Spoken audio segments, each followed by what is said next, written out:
bonjour à tous, nous sommes le vendredi 13 juillet au soir. François Asselineau, que vous inspire la Coupe du Monde de football ? Bonsoir à toutes et à tous. La Coupe du Monde de football, là je pars vendredi 13 juillet au soir. Donc nous savons tous que la France est en finale et va affronter la Croatie. Mais à l'instant où je parle, on ne connaît pas le résultat. Donc lorsque cette vidéo sera montée et diffusée, ça sera peut-être au moment où il y aura le match, ou un peu avant ou un peu après. Qu'est-ce que ça m'inspire ? Ça m'inspire d'abord, évidemment, comme tout le monde, je suis quand même plutôt content de voir l'évolution de la France dans cette Coupe du Monde de football. Il y a toujours des gens qui critiquent, l'entraîneur, Didier Deschamps ceci, Didier Deschamps cela. Moi je vois les résultats, c'est quand même pas mal quand on pense que des très grandes nations footballistiques comme l'Allemagne, l'Argentine, le Brésil ont été mis de côté, ont été battus lors des tours antérieurs. Arriver en finale, c'est quand même déjà en soi un très grand succès. Alors la deuxième chose que je voudrais dire, c'est que j'ai regardé comme tout le monde les matchs où il y avait la France, et même pendant que j'étais d'ailleurs au Moyen-Orient, où d'ailleurs tous les Libanais regardaient tous les matchs, et d'ailleurs brandissaient, comme il n'y a pas d'équipe du Liban, ils brandissaient le drapeau des nations qu'ils soutenaient. Alors il y avait beaucoup de drapeaux pour l'Allemagne, l'Argentine et puis le Brésil, et puis au fur et à mesure des jours, ils ont remisé les drapeaux, puis petit à petit ils en ont sorti de nouveaux, la France, la Belgique, c'était assez amusant. Moi, je trouve quand même que les matchs sont formidables, que les matchs sont même très très bien, que l'équipe de France, on peut toujours chinoiser. Moi, de toute façon, je ne suis pas un expert du tout, mais l'équipe de France se débrouille quand même, à mon avis, remarquablement bien, que Didier Deschamps est quand même quelqu'un qui, à mon avis, sait entretenir un esprit d'équipe assez formidable. Et puis, bien sûr, je remarquerai, comme tout le monde, je ne sais pas si ça a dû être remarqué, mais que celui qui a fait que la France est en finale, le joueur qui s'appelle Umtiti, en fait, est d'origine camerounaise. Il est né à Yaoundé, il est né au Cameroun. Et ensuite, il est venu en France. Donc ça fait partie, alors je ne veux pas trop insister, parce que je sais que ce genre de remarques suscite des passions, mais quand même, la France, quand elle sait rassembler autour d'elle tous ses enfants, y compris les Français d'origine immigrée, eh bien, elle peut gagner.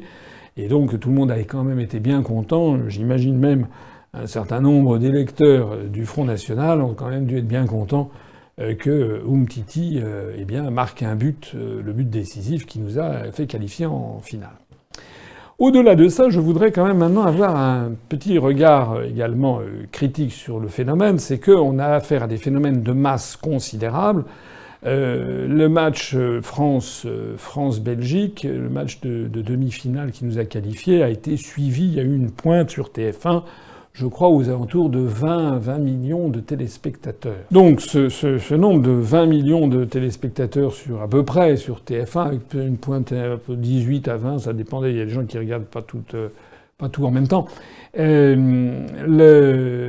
sans compter que ça a été repris par d'autres chaînes, je crois, dans des bars et des brasseries, c'est à comparer à la fréquentation, enfin l'audimat, qui a eu lieu l'année dernière, au moment de l'élection présidentielle, lorsque sur CNews, il y avait eu le débat avec les 11 candidats, animé par Laurence Ferrari et Ruth Elkrief, où on avait atteint 6,5, 6,8, 6,9 millions de téléspectateurs. C'est-à-dire, en fait, il y a eu 3 fois plus de téléspectateurs pour voir cette demi-finale France-Belgique à la Coupe du Monde de football qu'il n'y a eu de téléspectateurs pour regarder le débat avec les 11 candidats à l'élection présidentielle.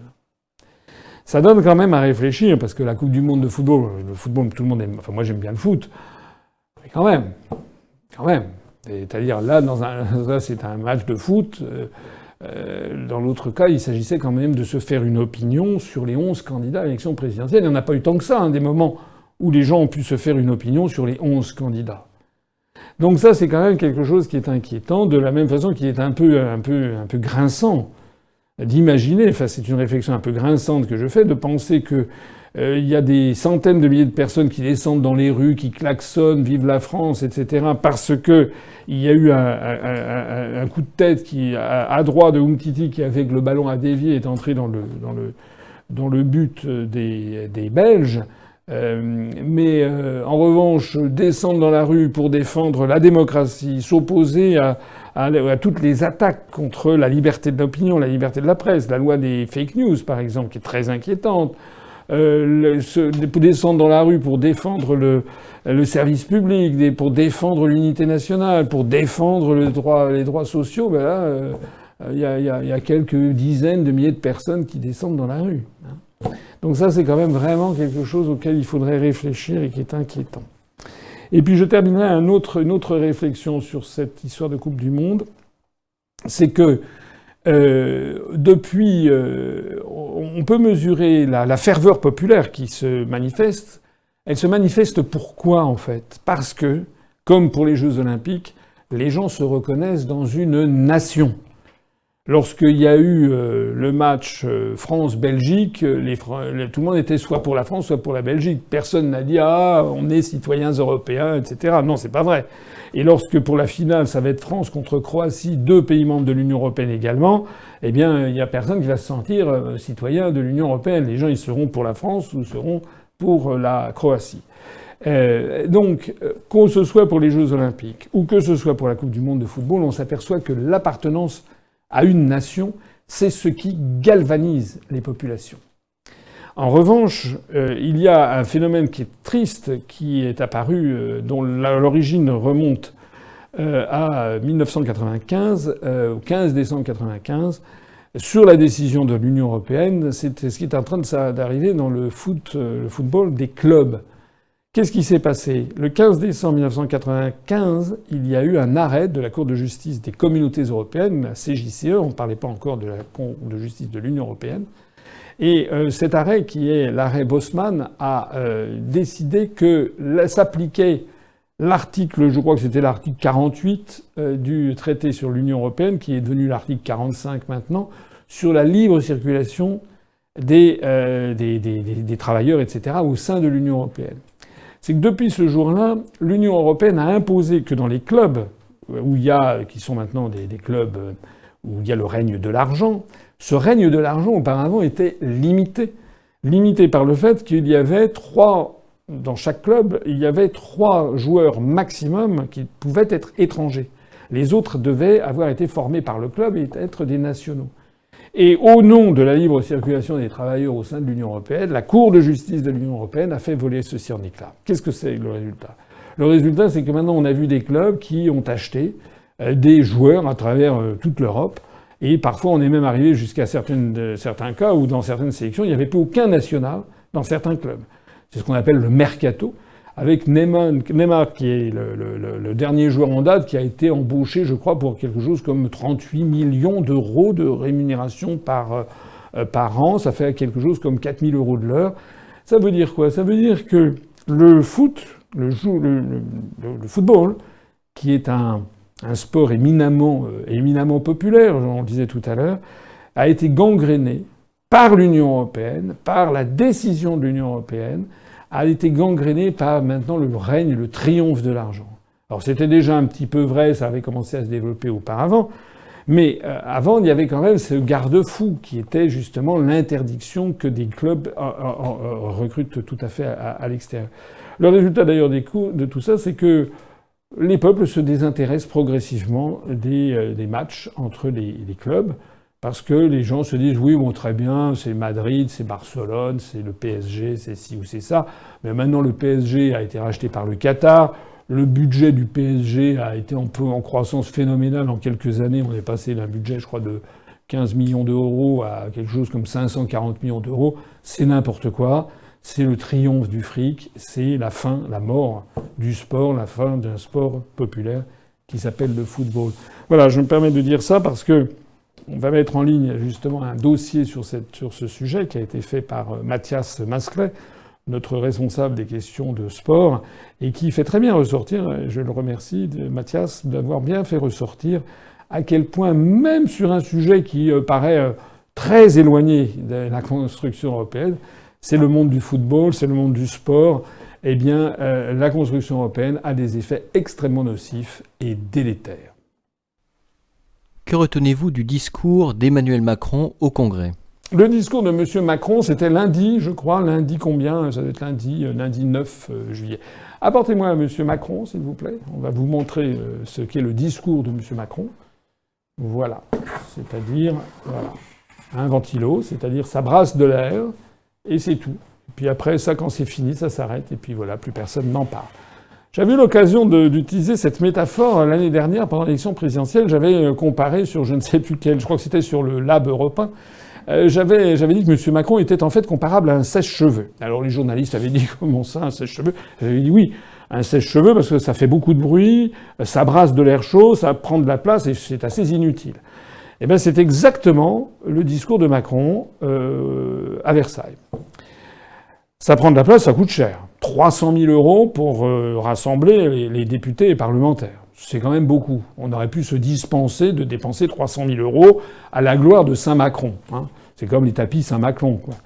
Alors, par ailleurs, ce que dit M. Macron, je sais pas comment dire, quand je parle d'un ventilo, d'un ventilateur ou d'un sèche-cheveux, c'est parce qu'il n'y a rien d'autre à en dire. Enfin, je veux dire, nous sommes vendredi 13, il a parlé le lundi 9, mais 98%, 99% des gens, à part peut-être quelques étudiants dans des instituts d'études politiques et quelques journalistes qui s'occupent de politique, mais tout le monde s'en fout, s'en tamponne le coquillard de ce qu'a pu dire M. Macron le 9 juillet. Voilà.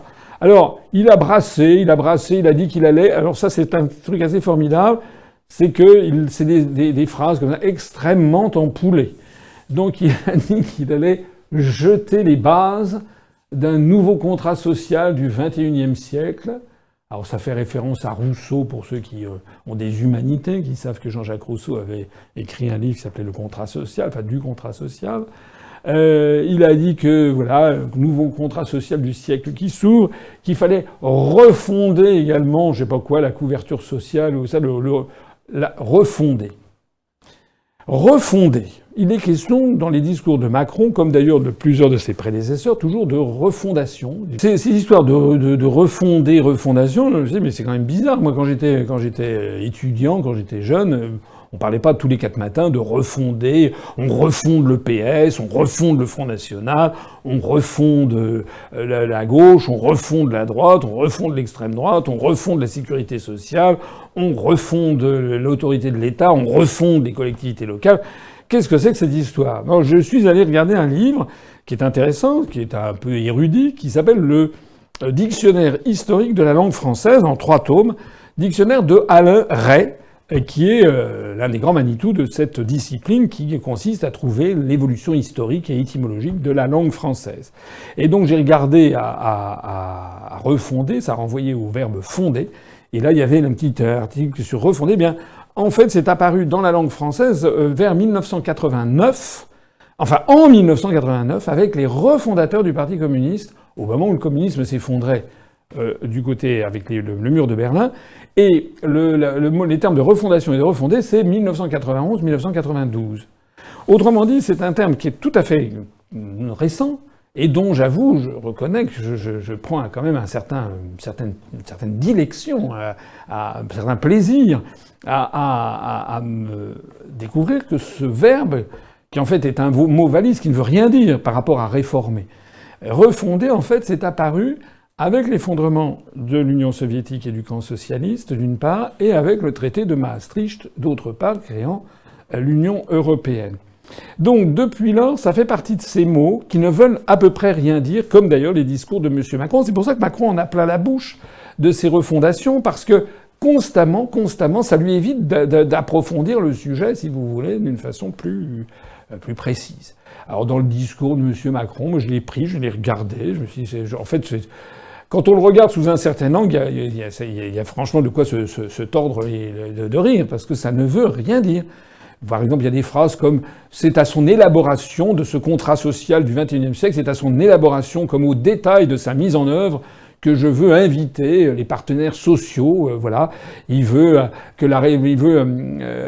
aborder la réforme de l'assurance chômage ou la santé au travail dans un esprit constructif. Il promet des choix forts et courageux.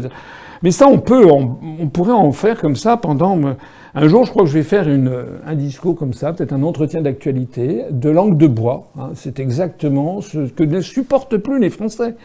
D'ailleurs, s'il y a de plus en plus de gens qui sont abonnés à la chaîne de l'UPR, et s'il y a de plus en plus de gens qui écoutent mes entretiens d'actualité, c'est parce que justement, moi, je parle comme les gens normaux. C'est-à-dire, j'appelle un chat, j'essaie de parler clairement. Je ne suis pas là à faire des phrases amphigouriques. Il faut des choix forts et courageux pour bâtir ensemble la refondation de ce que sera un nouveau contrat social de la France au XXIe siècle. Voilà, les gens dorment et pendant ce temps-là, malheureusement, tous les jours, il y a à peu près 900 à 1000 personnes qui basculent en dessous du seuil de pauvreté. C'est ça la réalité, en fait, de la situation. Alors, il y a quand même deux autres choses encore à dire sur ce festival macronien. Parce qu'en fait, je pense qu'il utilise la tribune du Congrès de Versailles, parce qu'il a dit qu'il allait y parler tous les ans. Je pense qu'il utilise ça à défaut d'un divan de psychanalyste. Voilà. Et comme c'est quelqu'un d'excessivement narcissique, voilà, qui est là, qui a besoin d'être admiré, constamment admiré. Donc c'est comme face au miroir, suis-je toujours la plus belle? Donc il est là, il va se présenter devant les parlementaires. Il y en a d'ailleurs certains qui ont décidé, je crois des parlementaires des Républicains et des parlementaires de France Insoumise qui ont décidé qu'ils n'avaient pas envie de se prêter à cette mascarade pour écouter des platitudes, comment dirais-je, les unes après les autres, par quelqu'un qui n'a même pas le pouvoir, puisqu'il n'est jamais que celui qui applique les décisions des grandes orientations des politiques économiques décidées par Bruxelles en vertu de l'article 121 du traité sur le fonctionnement de l'Union européenne, vous le savez. Donc, il y en a qui ont assez de faire ce sketch, d'aller admirer le mari de Brigitte Trogneux, ça va. Alors, il y a quand même quelque chose qui est intéressant, c'est que en fait, il se déconsidère. C'est-à-dire que moi, je l'ai regardé, on n'avait pas du tout l'impression d'un président de la République. On avait l'impression d'un Premier ministre un peu poussif, qui venait d'être nommé à Matignon. C'est-à-dire qu'il est là, il annonce son discours. À un moment ou à un autre, il y a eu des broncas lorsqu'il a parlé des retraites, notamment les menaces qui pèsent sur les retraites, les pensions de réversion. Donc il a dit que ça n'était pas menacé, mais il a précisé pour les retraités actuels. Donc il y a des gens qui disaient oui, et les retraités dans 15 ans, est-ce qu'il y aura ou non des pensions de réversion? Donc, en fait, ça s'est pas si bien passé que ça. Et tout ça pour rien. Pour rien, ça coûte quand même 300 000 €. Voilà. Donc, en fait, il contribue à détruire l'esprit des institutions. Le président de la République ne doit pas, normalement, descendre dans l'arène. Il doit laisser ça au chef du gouvernement. J'ajoute même, d'ailleurs, que pour ceux qui ont de la culture historique, normalement, les chefs d'État ne doivent pas parler devant les parlementaires en France.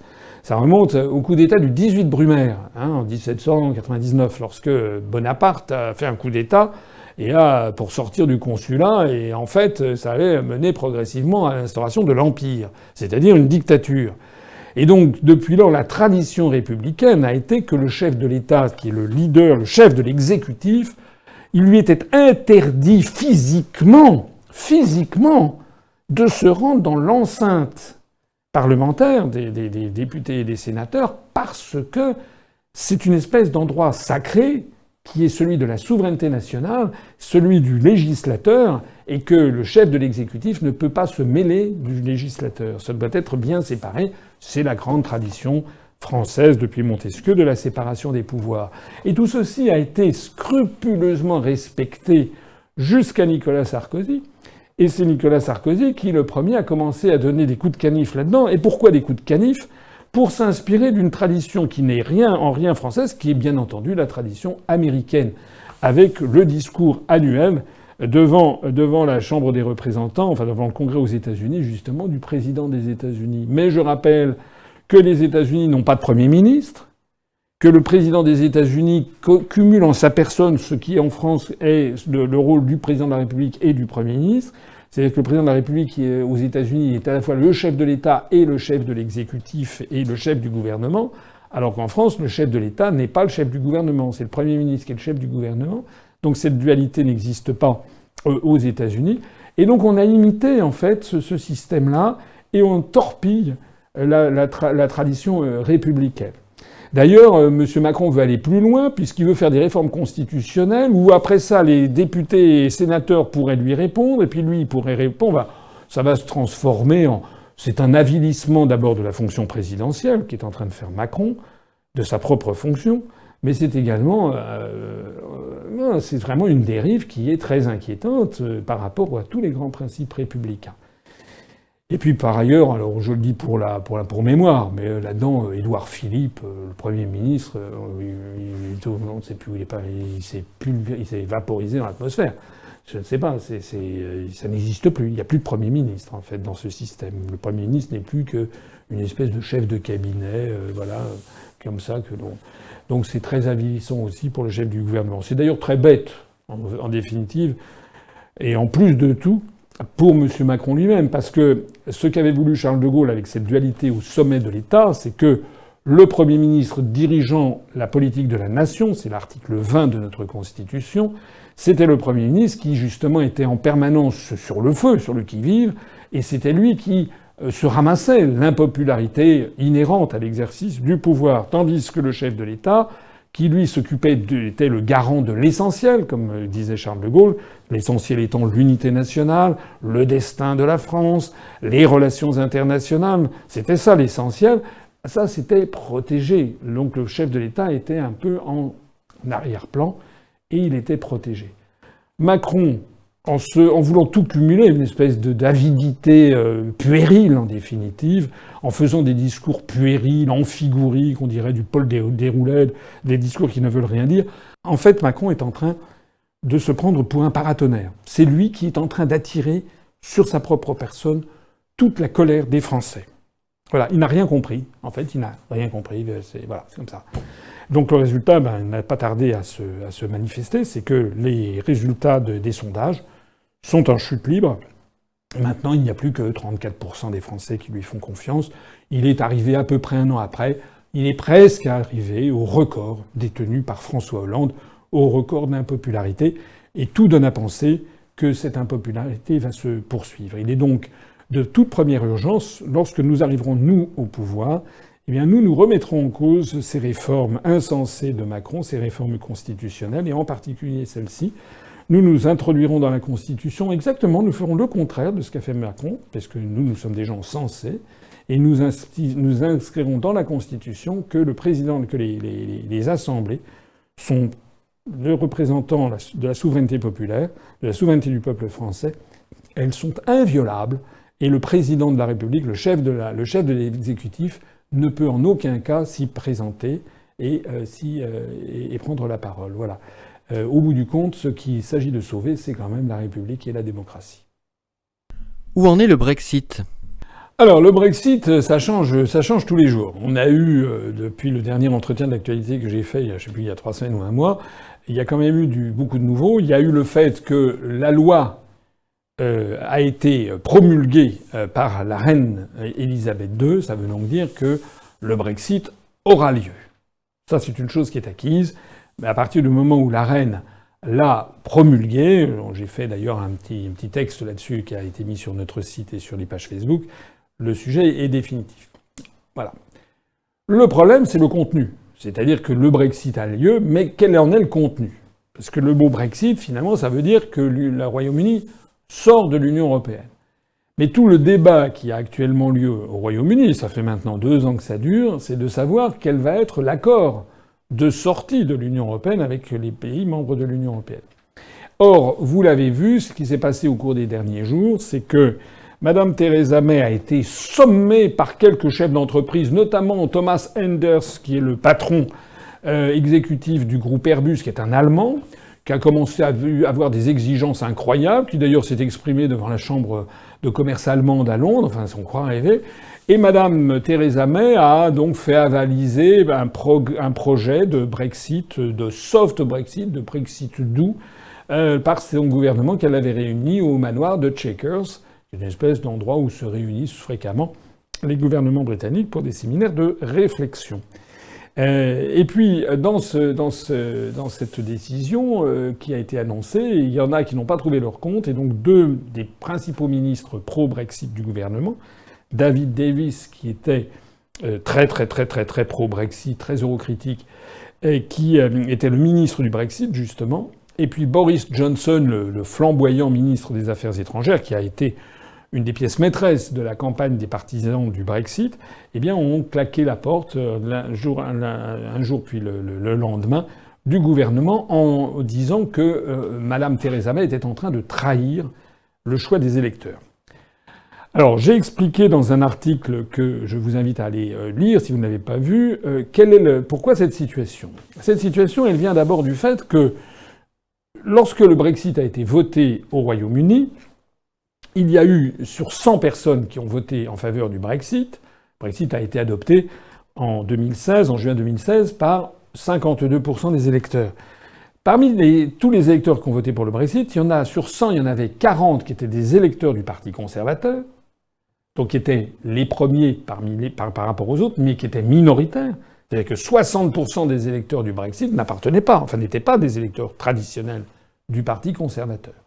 Il y en a eu 25, je crois, du parti UKIP, le parti de Nigel Farage, du parti qui s'était créé justement pour faire sortir le Royaume-Uni de l'Union européenne. Il y en avait 20 ou 21% qui étaient du parti travailliste, donc de gauche. Faut bien comprendre ça. Et puis vous y ajoutez d'autres, il y avait les Verts, il y avait le Scottish National, Parti national écossais, le parti gallois, etc. Et puis également des gens sans parti. Donc on a 100 au total. Ça veut dire qu'en gros, si on considère que la droite britannique, c'est UKIP et conservateur, on peut considérer qu'il y a à peu près 60%, 66%, entre 60% et les 2/3 des électeurs du Brexit qui étaient des gens de droite et de droite dure, voire d'extrême droite, puisque certains qualifient le UKIP d'extrême droite, disons une droite très conservatrice et pro-américaine. Et puis il y en avait quand même un tiers à 40% qui étaient des gens de gauche. Donc l'idée que le Brexit serait une politique de droite est une idée qui n'est démentie par les faits, puisque 40% des électeurs du Brexit sont des gens de gauche, ou 33 à 40%.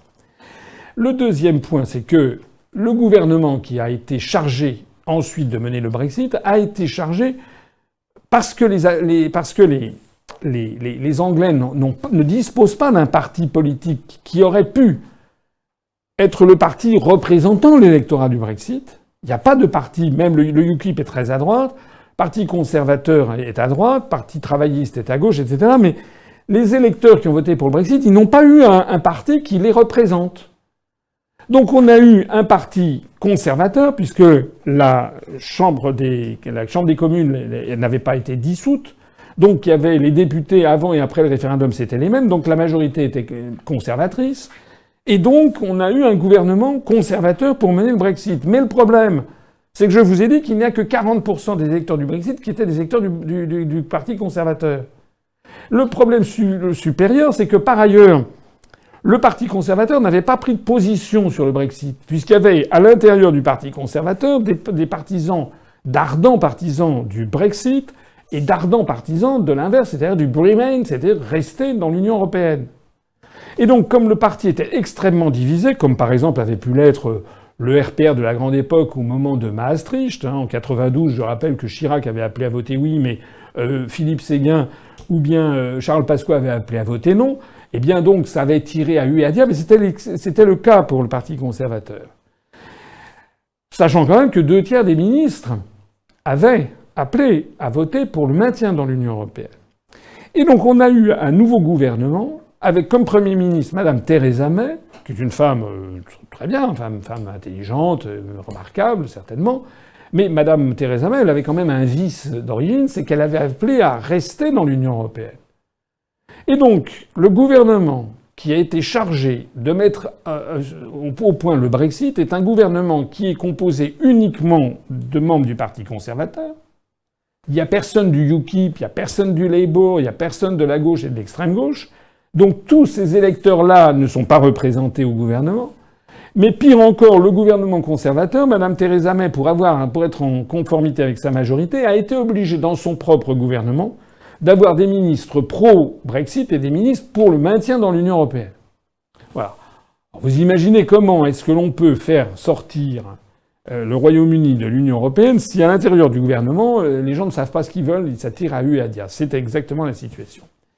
Alors, ça veut dire quoi? Ça veut dire que ça a duré, et puis le départ de David Davis et de Boris Johnson donne à penser que c'est la ligne molle qui va l'emporter. Je dis ligne molle parce que ceux qui étaient des partisans de l'Union européenne, à commencer par Madame Theresa May, Premier ministre, et que l'on charge de faire le Brexit, sont obligés de faire la politique contre laquelle ils avaient appelé à voter.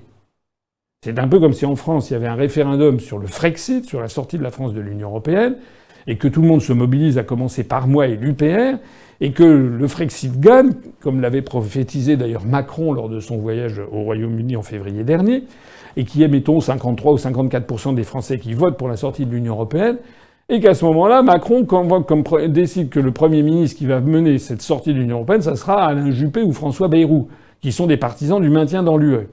On voit bien qu'il y aurait un malaise. Et bien ce malaise, ça fait 2 ans qu'il existe au Royaume-Uni. Voilà.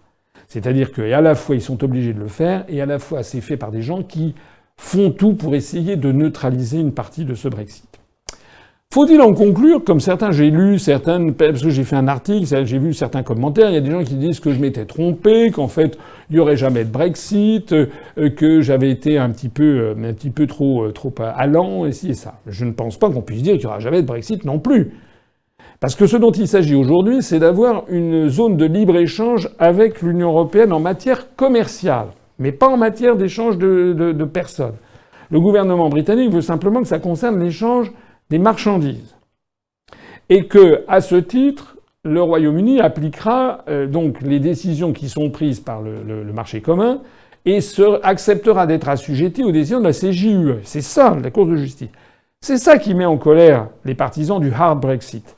Mais il faut reconnaître que, moi je suis d'accord que ça n'est pas bien, parce que soit on y est, soit on n'y est pas. Mais il faut reconnaître quand même que le Brexit ne se limite pas à ça. Le Royaume-Uni étant sorti de l'Union européenne, c'est lui qui décidera de sa politique diplomatique. Il n'a plus la politique étrangère de sécurité et de défense. C'est lui qui décidera de l'engagement de ses forces armées. C'est lui qui décidera de sa politique migratoire. C'est lui qui va décider également de sa politique sociale. C'est lui qui va décider de sa politique de service public. C'est lui qui va décider de sa politique de droit social, de contrat du travail. Donc, il ne faut pas non plus exagérer. Et ceux qui disent « Ah, bah tout est foutu, il n'y a plus de Brexit parce qu'on choisirait un Brexit soft », à mon avis, exagèrent aussi, parce que il y a quand même tous les pans de souveraineté que récupère le gouvernement britannique. Surtout ces sujets dont on ne parle pas au moment des affaires commerciales. Puis il y a un autre aspect des choses qui n'est pas évoqué, je suis désolé, c'est entrer un peu dans le détail, mais c'est très technique, c'est que la Commission européenne et les autres partenaires européens ne vont pas forcément accepter l'offre de Madame Theresa May. Quand elle dit, par exemple, qu'il faut séparer la question des échanges de marchandises et la question des échanges de personnes, il se trouve que c'est contraire au dogme sacro-saint du marché unique. C'est-à-dire le marché unique européen où il y a une totale liberté de circulation des capitaux, des marchandises et des personnes. Est-ce que les autres partenaires européens vont accepter ce partage des tâches? Rien n'est moins sûr. Enfin, je terminerai là-dessus en disant quoi? En disant les enseignements pour la France. D'abord, si Mme Theresa May elle fait ces tergiversations, c'est qu'ils ont un problème spécifique au Royaume-Uni, qui est le problème de l'Irlande du Nord, que nous n'avons pas, fort heureusement. C'est-à-dire que l'Irlande du Nord fait partie du Royaume-Uni, mais l'Irlande du Sud, c'est-à-dire la République d'Irlande, ne fait pas partie du Royaume-Uni et elle reste dans l'Union européenne. Or, il y a une frontière terrestre. Et donc, comme c'est entre Irlandais, et que c'est une situation explosive en Irlande du Nord, ça gêne un peu le gouvernement britannique de rétablir des frontières à cet endroit-là. Donc c'est un sujet qui est chez eux assez délicat. Mais surtout, l'enseignement numéro 1 qu'il y a à tirer pour la France, eh bien, c'est de dire que si nous voulons sortir la France de l'Union européenne, si nous ne voulons pas être amenés à avoir ces mesures chèvre-chou, ça veut dire qu'il faut avoir un programme extrêmement clair, je l'ai toujours dit, sortie de l'Union européenne, de l'euro et de l'OTAN, mais il faut aussi, pour le porter, un parti politique qui rassemble au-dessus du clivage droite-centre-gauche. De telle sorte que lorsque les Français auront voté pour le Frexit, eh bien nous aurons un gouvernement ensuite qui correspondra à cette variété d'opinions, puisque en réalité les pro-Frexit ou anti-Frexit, ça n'est pas la même chose que la droite et la gauche. On l'avait vu au moment du référendum sur la Constitution européenne en 2005, où 55% des Français ont voté non. D'après les sondages post-électoraux, à peu près 30% d'entre eux, 30% sur les 55% venaient de la gauche et les 25% venaient de la droite. Eh bien, c'est ça exactement la question dont il s'agit. Je rappelle que j'ai présenté la sortie, le Frexit, dans le cadre de l'élection présidentielle. Et dans le cadre de l'élection présidentielle, on serait dans un cadre totalement différent du référendum sur le Brexit. Voilà tout ce qu'il y avait à dire sur le Brexit pour le moment. On n'est pas à l'abri de nouvelles surprises. Peut-être que la position de Mme Theresa May va-t-elle brutalement s'affaiblir dans les jours qui viennent. Peut-être qu'il va y avoir une révolution de palais au Royaume-Uni et qu'elle va chuter et qu'on va avoir un autre Premier ministre. Donald Trump, qui n'est jamais à une provocation près, lui a dit que Boris Johnson ferait un excellent Premier ministre. En attendant, tout ça est extrêmement déroutant, ça bouge beaucoup. Ce qui est exact, c'est qu'il y a des forces sur les marchés financiers, dans l'oligarchie des grands groupes industriels, économiques, financiers, internationaux et en particulier britanniques. Il y en a qui essayent de faire en sorte que le Brexit soit vidé de substance. Mais comme je l'ai dit, je pense que même s'il est en partie vidé de substance, il ne pourra pas l'être totalement pour toutes les raisons que j'ai évoquées tout à l'heure. Et puis c'est finalement, et c'est la conclusion, un formidable appel à se rassembler en France derrière l'UPR, puisque nous, l'Union populaire républicaine, nous sommes justement ceux qui manquent aux Britanniques. Il leur manque justement un parti qui se soit créé sur le Brexit et qui aurait rassemblé autour de lui tous les électeurs du Brexit. Nous, notre parti s'est créé sur le Frexit, sur la sortie de l'Union européenne, et nous sommes en train de rassembler tous les Français qui le veulent. Nous avons, même si la France a un certain nombre de longueurs de retard sur le Royaume-Uni pour la sortie de l'Union européenne, en termes politiques, en termes de conception stratégique, nous avons, à mon avis, un certain nombre de longueurs d'avance sur les Britanniques. Quelles sont les autres nouvelles venant de l'Union européenne ? Alors, en vrac, assez rapidement, parce que j'étais très disert, très long auparavant, parmi les nouvelles que j'ai glanées ici ou là, une commémoration quand même assez scandaleuse en Estonie, un pays balte, situé au nord des 3 pays baltes, l'Estonie, capitale Tallinn, en face de la Finlande, eh bien, dans une petite ville qui s'appelle, je crois, Rustla, il y a eu récemment une commémoration officielle d'un Waffen-SS qui s'appelle Alphonse Reban. Alphonse Reban, qui a été un commandant des Waffen-SS en Estonie, donc qui s'est battu pendant la Seconde Guerre mondiale sous l'uniforme, non seulement sous l'uniforme allemand, sous l'uniforme hitlérien, mais avec, vous voyez d'ailleurs la photo que l'on présente, avec la casquette à tête de mort et avec les tibias qui étaient ceux quand même des SS. Eh bien, ce monsieur a bénéficié, donc, enfin, il est mort, hein, mais il a bénéficié de l'apposition d'une plaque commémorative dans son village natal, avec en grande cérémonie. Le moins que l'on puisse dire, c'est que ça n'a pas fait la une des journaux et des médias en France. Il y a quand même un certain nombre de personnes et d'institutions et de pays qui se sont émus, et tout particulièrement, bien entendu, la Russie d'un côté et Israël de l'autre. C'est quand même assez incroyable. Alors, aussitôt, les gouvernements estoniens a dit mais non, il n'a pas commis d'exaction, c'était un homme remarquable, il portait l'uniforme des Waffen-SS, mais ne vous y fiez pas, en fait c'était un patriote, et c'est ça, faut pas exagérer. Voilà. Pas exagérer. Imaginez qu'en France, il y a une municipalité qui fasse une plaque avec un commémorant quelqu'un avec un Waffen-SS, avec la casquette, avec le crâne et les tibias, et marqué SS. Ce serait un objet d'un scandale immédiat, et ça ferait une affaire d'État. Voilà. Mais comme ça se passe en Estonie, pays membre de l'Union européenne, mais qu'on n'a pas le droit d'en parler, eh bien on n'en parle pas. Ben moi j'en parle. Et d'ailleurs au passage, ça vaut le coup de creuser un peu ce sujet, parce que ce Alphonse Reban, il lui est arrivé, Reban, hein, pas Ray-Ban, c'est pas des... Alphonse Reban, il est, après la Seconde Guerre mondiale, il lui est arrivé la même chose que à quelqu'un dont j'ai fait la publicité depuis plusieurs années, qui s'appelle Walter Hallstein, ou à quelqu'un qui est également connu, qui est Werner von Braun, qui est, vous savez, le père des fusées V1 et V2. Walter Hallstein, c'était le concepteur de l'Europe de Mussolini et d'Hitler, qui s'est retrouvé ensuite recyclé après un passage aux États-Unis et qui a été le père, un des pères en tout cas, du traité de Rome et qui a été devenu le premier président de la Commission européenne. Je vous renvoie à ma conférence sur les origines cachées de la construction européenne qui, me semble-t-il, doit être dans la mémoire de tout le monde. Eh bien, Alphonse Reban, c'est la même chose, c'est-à-dire que lui, il a été récupéré, alors pas par les Américains, mais par une opération qui s'appelle l'opération Jungle. Allez vous renseigner sur Internet, allez sur Wikipédia, mais pas Wikipédia France, parce que Wikipédia France, il vaut mieux ne pas en parler. Mais allez sur Wikipédia États-Unis, enfin anglais, où il y a quand même beaucoup plus de contributeurs et c'est quand même beaucoup plus honnête et objectif, pas toujours, mais ça l'est plus. Et vous verrez ce que c'est que Alphonse Reban et ce que c'est que l'opération Jungle. C'est-à-dire qu'en fait, ces gens ont été récupérés après la Seconde Guerre mondiale pour servir dans les services secrets, en l'espèce les services secrets de Sa Gracieuse Majesté d'Angleterre, c'est-à-dire le MI6. Donc vous verrez que ce type et donc il est mort paisiblement, je sais plus où, d'ailleurs je me demande si c'était pas en Allemagne, dans les années 70 ou quelque chose comme ça du XXe siècle. En fait, ils se sont achetés une immunité tout simplement en travaillant pour les services de renseignement américains ou britanniques, anglo-saxons. C'est une des raisons également pour lesquelles on ne parle pas de ce qui est en fait un véritable scandale. Deuxième sujet concernant l'Union européenne qui a attiré mon attention. Plus exactement, nous avons eu l'attention attirée par certains de nos adhérents qui vivent à Perpignan, dans les Pyrénées-Orientales. Ils ont eu d'un seul coup, ils ont reçu des gens qui sont venus les voir dans des commerces, c'était des commerçants, pour qu'ils affichent dans leur commerce eh bien des affiches, comme celles que l'on va vous présenter là maintenant.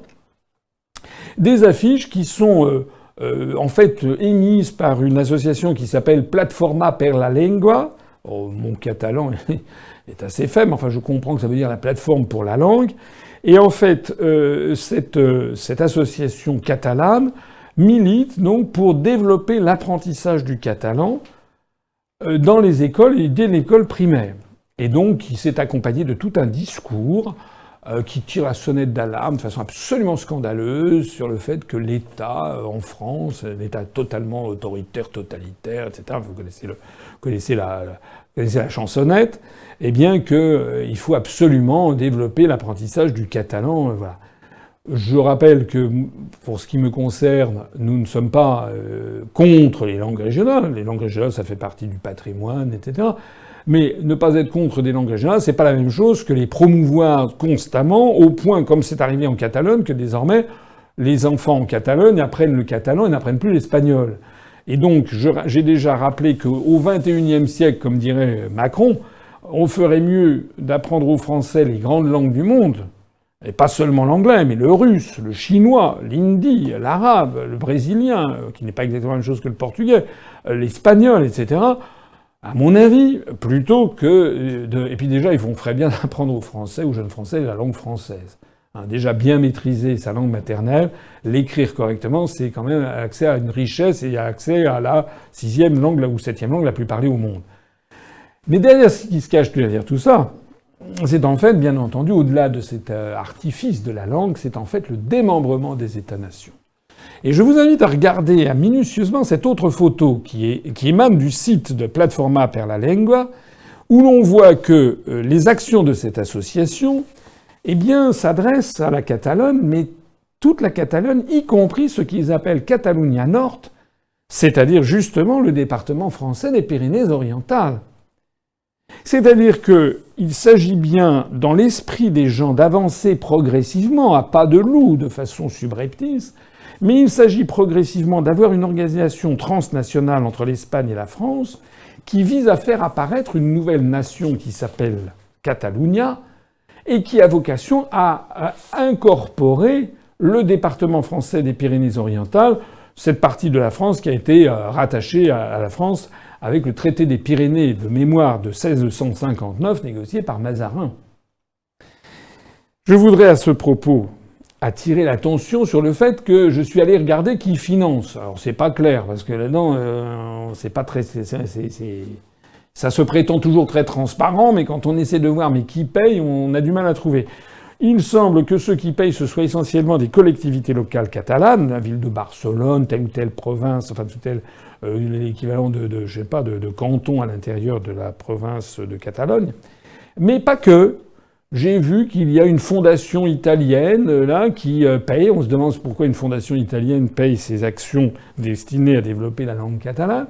Et puis en regardant, j'ai regardé ça un petit peu rapidement, j'ai vu quand même des subventions de l'Union européenne, bien entendu. Bien entendu. Alors je voudrais ici poser une question et m'adresser au chef de l'État. Le président de la République française, il est le garant de l'unité nationale. Comment le président de la République française, garant de l'unité nationale, peut-il tolérer que des fonds français transitant par Bruxelles servent à financer une campagne organisée par une organisation étrangère, catalane, espagnole en réalité, qui s'appelle Plataforma per la Llengua, qui milite pour modifier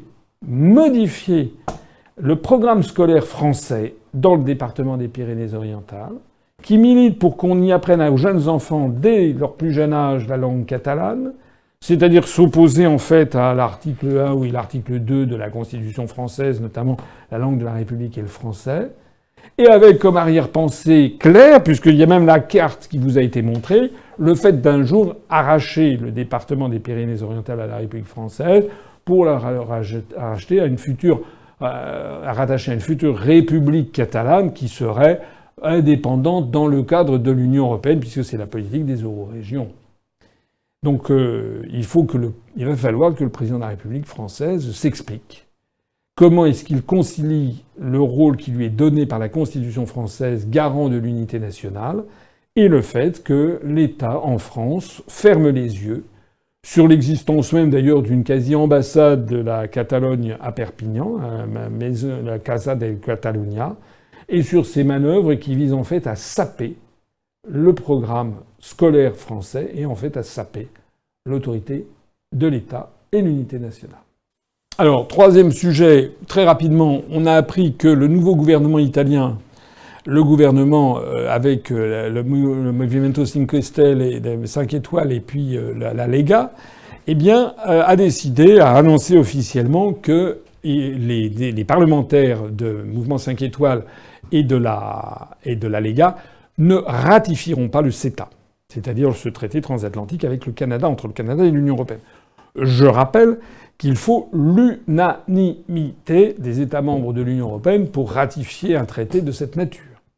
Ça veut donc dire que le traité CETA, le traité de libre-échange Canada-Union européenne, qui a été signé, qui n'a pas été encore ratifié, je crois qu'il y a une dizaine d'États qui l'ont ratifié, vous savez qu'il a été non seulement contre tous les usages, mais contre le bon sens même, contre le principe même du droit international, il a été mis en œuvre avant même que d'avoir été ratifié.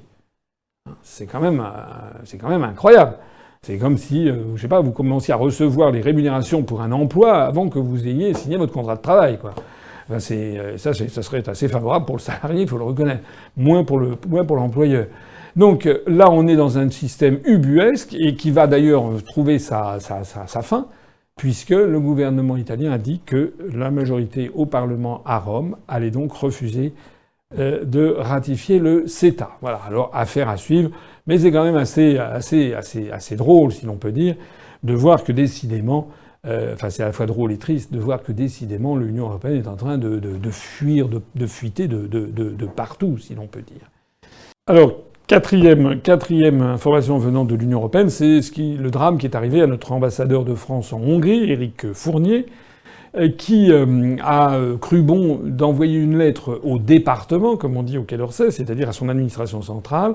En tant qu'ambassadeur à Budapest, il a envoyé une note interne, confidentielle, pour, si j'ai bien compris les gazettes, pour dire du bien de l'action gouvernementale menée par Viktor Orban, donc le Premier ministre hongrois, qui est l'abomination de la désolation pour les européistes. La Hongrie fait partie de l'Union européenne, mais depuis que ce monsieur est au pouvoir, la Hongrie a modifié sa constitution pour préciser le forint est la monnaie de la Hongrie, c'est-à-dire qu'il a fait un bras d'honneur à l'euro, alors que théoriquement la Hongrie doit adhérer à l'euro. Eh bien, ils ont mis dans la Constitution que c'était le forint, donc ça pose un problème.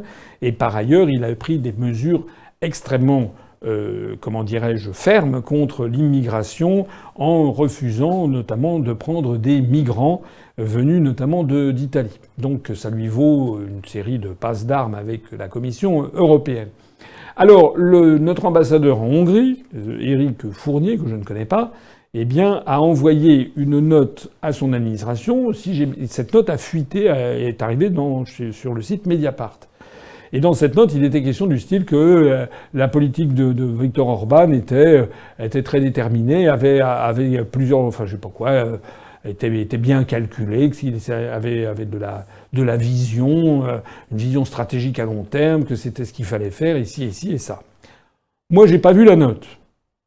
Ce que j'ai vu, c'est que Mediapart en a cité quelques extraits. On peut, à partir d'un texte, en sortant quelques extraits, travestir complètement le sens d'une note. C'est possible. Parce que peut-être qu'il disait du bien là, et puis à d'autres moments, il disait mais en revanche, ça a suscité une levée de bouclier en Union européenne, et ci et ça. Donc on peut très bien modifier. Je ne sais pas si c'est le cas, je n'en sais rien. Mais même l'ambassadeur de France en Hongrie aurait-il fait une note pour dire du bien de l'action du pays dans lequel il est accrédité, dans la mesure où cette note était confidentielle et destinée à ses autorités de tutelle, et il précisait qu'il apportait un autre son de cloche, normalement, jamais cette note aurait dû être diffusée, et normalement, ce haut fonctionnaire n'aurait jamais dû être inquiété. Parce que si on inquiète, il a été viré. Monsieur Macron a dit qu'il n'était pas du tout d'accord avec ce qui avait été dit. Il a dit mais de toute façon pas de chasse aux sorcières. Et puis le type a été viré le lendemain. Donc Macron a dit une chose et puis il a fait son contraire. Mais c'est très grave ce qui se passe. Parce que qu'est-ce que vous pensez que peuvent penser les autres ambassadeurs de France ? Ceux qui sont au Paraguay, en Japon, en Chine, au Mexique, à l'île Maurice, au Malawi. Ils se disent il faut absolument que je dise quelque chose qui va faire plaisir au ministre. Ça veut dire qu'ils vont se censurer. C'est-à-dire qu'ils ne vont plus faire un rapport fidèle de la situation du pays dans lequel ils sont. Et c'est pas seulement vrai des ambassadeurs. C'est vrai de proche en proche de tous les hauts fonctionnaires français. Je l'ai mesuré moi-même quand j'étais à l'inspection générale des finances et dans le corps de l'inspection, mais aussi avec les administrateurs civils et les très hauts fonctionnaires de Bercy. À Bercy, tous les hauts fonctionnaires, à part moi, avaient intégré le fait qu'il faut absolument dire que l'euro c'est formidable. Que jamais il faut montrer qu'on a un petit doute. Si on veut faire carrière. C'est l'origine de tous les plus grands désastres de la France. Lorsque les hauts fonctionnaires n'osent plus, alors qu'ils sont là pour ça normalement. Normalement, ils ont suivi des études, des grandes écoles, l'Institut d'études politiques, puis l'ENA, etc. Puis ils ont réussi des concours difficiles. Normalement, on a sélectionné des gens qui sont intelligents, qui font preuve de discernement. Normalement, ce sont des gens qui sont habilités à dire au niveau politique des choses confidentielles et qui parfois ne sont pas très agréables à écouter. Mais non. En fait, on est en train de casser le thermomètre et c'est ça qui est très très grave. Je rappelle ici un très beau proverbe chinois. Les vérités qu'on aime le moins à apprendre sont celles qu'on a le plus intérêt à connaître. Et bien enfin, je clôturerai ce chapitre sur tout ce qui nous vient de l'Union européenne. J'aurai quand même un petit mot sur le sommet Union européenne-OTAN qui vient de se dérouler, où Donald Trump a donné des coups de pied dans la fourmilière. Alors il est de bon ton dans tous les médias français de considérer Trump comme l'abomination de la désolation, etc. etc. C'est un discours très nouveau parce qu'en général, on était toujours extatique devant le président des États-Unis. En réalité, tout le monde a bien compris que Donald Trump a été élu contre la volonté des élites américaines qui avaient choisi Hillary Clinton. Et donc, tout l'État profond, comme on dit aux États-Unis, passe son temps à semer des pots de banane sous les pieds de Donald Trump. Moi, je dois avouer que Donald Trump, il a tenu des propos choquants, scandaleux, racistes, misogynes, tout ça, c'est vrai. Mais il n'a pas fait que ça. Il a aussi... D'abord, c'est quand même quelqu'un qui a une sacrée personnalité. Parce que quand même, quand la planète entière lui tombe dessus et qu'il continue, faut quand même avoir de la personnalité, c'est le moins que l'on puisse dire. Et puis, mine de rien, avec ces scandales à répétition, il fait quand même bouger les lignes.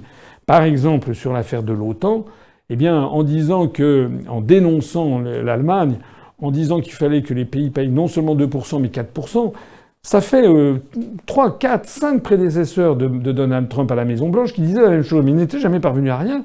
Alors que là, en faisant son scandale, Madame Merkel, elle a dit, ils sont quand même obligés quand vous vous fâchez, vous tapez du poing sur la table, eh bien, même dans ces atmosphères feutrées de sommets de chefs d'État et de gouvernement, ça a de l'impact. Alors, c'est ça qui s'est passé.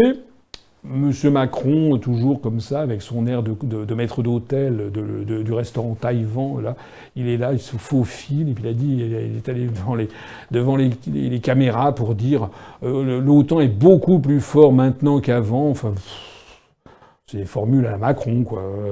Non, l'OTAN n'est pas beaucoup plus fort qu'avant ce sommet. Au contraire, on voit bien que le verre est dans le fruit, parce qu'en fait, les États-Unis en ont assez de payer. Ils payent à peu près 70% des dépenses militaires de l'OTAN.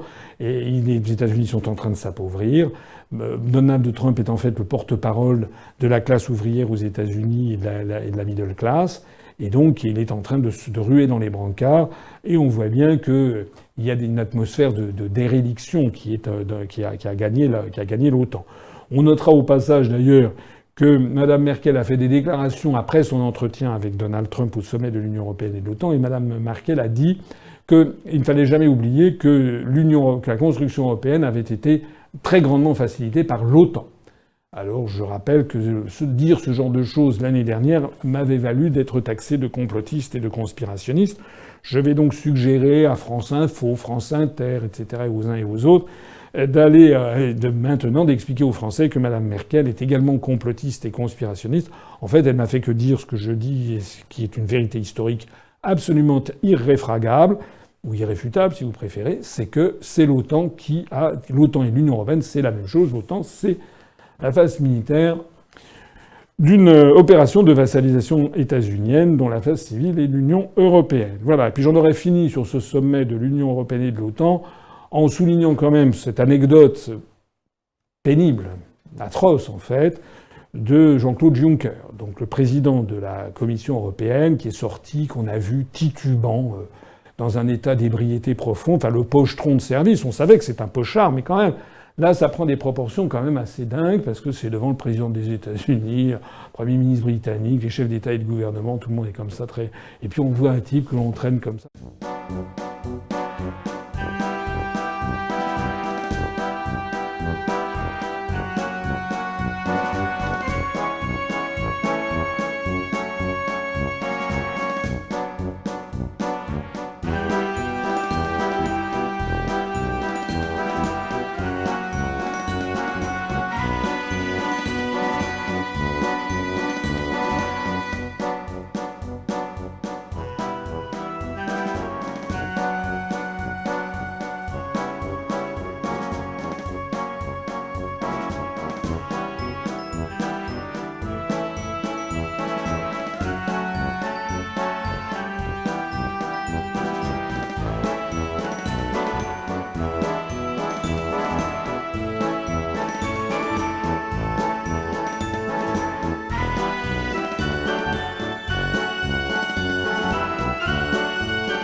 Le pire de l'histoire, c'est même pas qu'il soit un pochetron, c'est que, d'un, il ne se soigne pas, deux, que les autres chefs d'État et de gouvernement de l'Union européenne ne lui aient pas dit de dégager, ce qui prouve qu'il doit avoir un sacré pouvoir, mine de rien. C'est quand même quelqu'un qui est assez proche de réseaux mafieux. Hein. Je rappelle quand même qu'il était Premier ministre du Luxembourg et qu'il a dû déguerpir assez rapidement. Un, parce que il avait mis en coupe réglée un nombre significatif, des dizaines de milliers de luxembourgeois, sur des bases de données avec leurs opinions politiques. Ça fait un énorme scandale, personne en France ne le sait. Et deux, parce qu'il y avait eu, vous savez, ce qu'on appelle les LuxLeaks, les fuites sur le Luxembourg. Il avait organisé un système d'évasion fiscale à grande échelle. Voilà qui est Monsieur Juncker.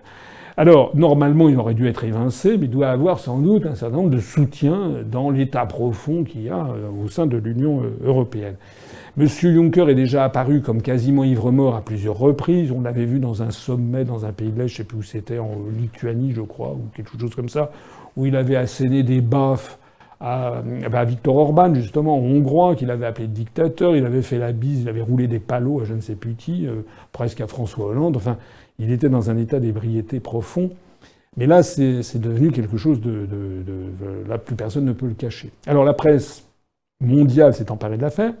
Et aussitôt, on a eu la Pravda, c'est-à-dire les services de la Commission européenne, qui sont montés au créneau pour dire non, pas du tout, il a une sciatique. Alors bon, voilà, la version officielle, c'est la sciatique. Et d'ailleurs, France 2 a repris l'affaire de la sciatique. Je suis désolé, mais les personnes qui ont des sciatiques, ça fait très mal, ça se voit, mais les personnes qui ont des sciatiques, elles n'ont pas le regard perdu, le visage graisseux, les cheveux comme ça, comme quelqu'un qui a picolé de 2 ou 3 bouteilles de whisky. Voilà. Donc toute la presse mondiale a dit bon voilà, c'est quelqu'un